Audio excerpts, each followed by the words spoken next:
स्वागत छ मेरो च्यानलमा। आज मैले ग्वारामरीको रेसिपी लिएर आएको छु। ग्वारामरीको लागि चाहिने सामग्रीहरू: मैदा, नुन सानो चम्चाबाट 1 चम्चा, बेकिङ पाउडर 1 चम्चा सानो चम्चाबाट, अनि मैले फुड कलर पनि थोरै हाल्दैछु, अनि वाटर भइहाल्यो, पानी चाहिन्छ। पहिले सुरुमा ग्वारामरीको लागि चाहिँ पहिला मैदा छान्नुपर्छ। म मैदा छान्दैछु।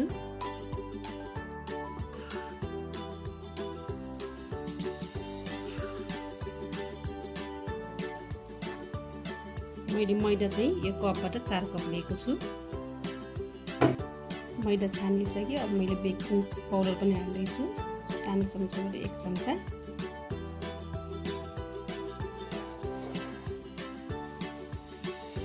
नुन पनि हाल्दैछु, सानो चम्चाबाट 1 चम्चा।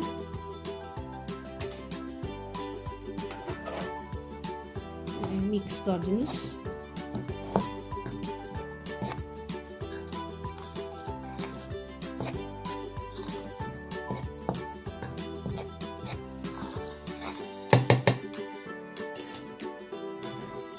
यसमा अब थोरै थोरै गरेर पानी हाल्नुस्।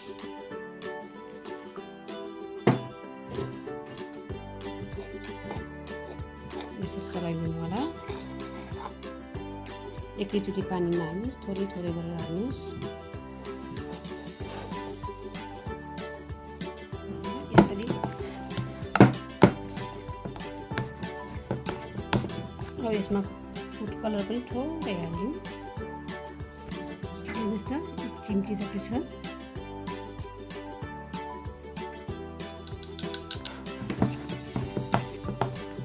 मजाले चलाउनु होला। यसरी पातलो हुनुहुन्न, बाक्लो नै चाहिन्छ ग्वारामरीको लागि। अब यसलाई नै मजाले यसरी चलाइराख्नु होला।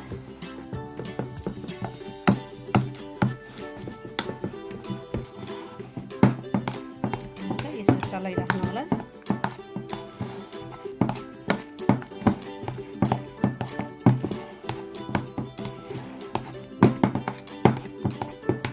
हेर्नुहोस् त, यस्तो भयो। यतिको बाक्लो हुनुपर्छ, पातलो हुनुहुन्न, यतिकै बाक्लो चाहिन्छ ग्वारामरी बनाउनलाई चाहिँ। अरूहरूले चाहिँ 1 दिन राख्छ, मैले चाहिँ 1 घन्टाको लागि छोड्दैछु। हेर्नुहोस् त, मैले 1 घन्टाको लागि छोड्दैछु। हेर्नुहोस् त, 1 घन्टा भयो। मैले तेल पनि तताइसकेँ। अब ग्वारामरी बनाउनको लागि तेल पनि तताइसकेँ, ताति पनि सक्यो तेल। पहिले सुरुमा यसरी पानी छुनु होला ग्वारामरी बनाउनको लागि, अनि यसरी दिनु होला बनाउनको लागि। हेर्नुहोस् त, यसरी हालिदिनु होला।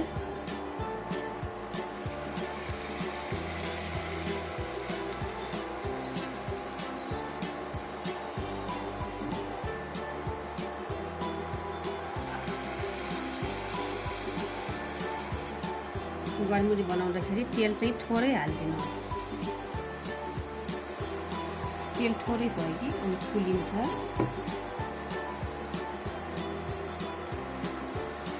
नेवारी खाना हो ग्वारामरी भनेको।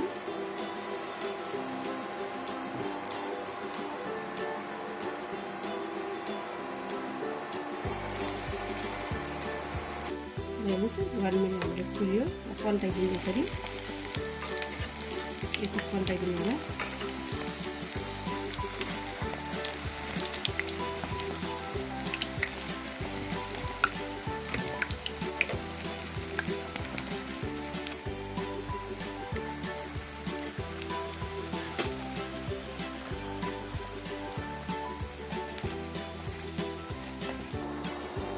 हेर्नुहोस् त, हाम्रो ग्वारामरी पाक्यो।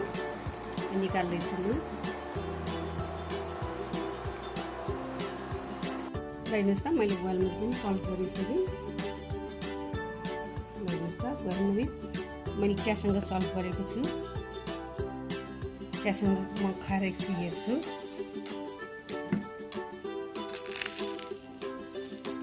हेर्नुहोस् त, भित्र नरम बाहिर क्रन्ची भएछ। दुबारा पनि खान्छु चियासँग, मलाई एकदम मनपर्छ ग्वारमरी।